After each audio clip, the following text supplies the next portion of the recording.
My soul is a shard of glass rolling in time's eternal wake. Minutes where my cracks and edges smooth with gentle brutality. My own soul chipped down to bits to return one day for its own hunger. In time, I eat myself alive. It's been a long, strange, miserable summer, likely for you too. Rolling quarantines have emboldened my need to spend every moment working on my projects. I'm living in Canada's epicenter for the virus. There have also been a decidedly high amount of deaths and illnesses. Nothing COVID related, mind you, but it's sad and hard to process when it's happening so regularly to people I love and miss. Nothing feels like enough these days.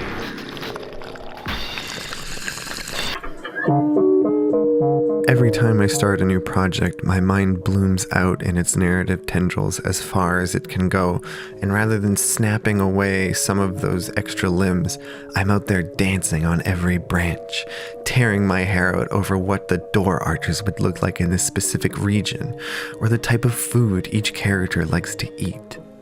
Sure, these are slimes, but why are they slimes? How would a slime move? What would a slime actually do if it saw you? I kept working on Archdroid for about a week after I posted that last video, before getting stuck and putting it aside to work out the issues with the dialogue system. I decided to start prototyping some smaller ideas.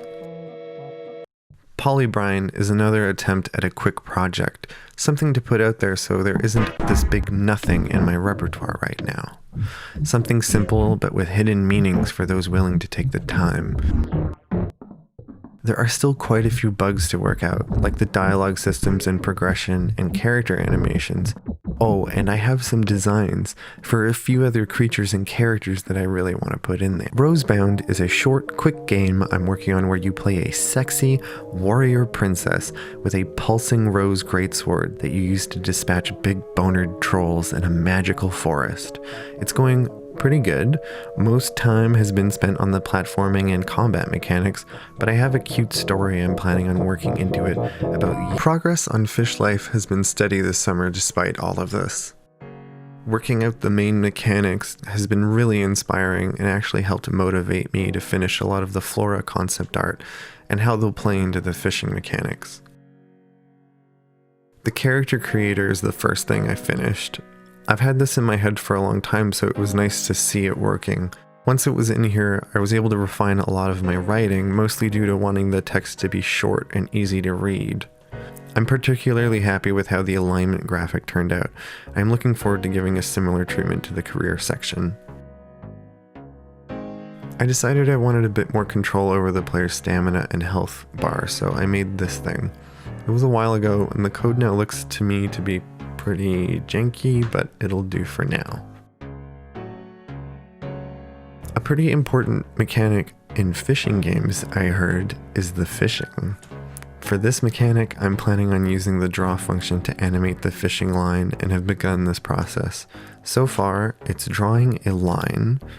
I have some notes on how to produce an actual curve and want to work a sine wave deform into it when it's being cast. But that math is still a little bit over my head, especially getting it to work in GDScript, so more on this another time. I was waiting to have a more refined player model before animating because I wasn't sure what my character rig would need, but then I remembered how great Godot is and how easy it would be to just import a new skeleton and drop all of my attachments and scripts back onto it. It means I wouldn't be able to use the animation timeline for functions for the foreseeable future, but we can worry about that later. Check out this cute walk and jog animation. And now that we've got a walk animation, we need to be able to drink animation, and drink and walk, and jog and drink. I'd like to go more in depth on each of these systems as I refine and improve them, but I always feel like there's a new bug or issue to fix, so it all just blends together before I think of making a video. If it isn't obvious, I got a little lost this summer.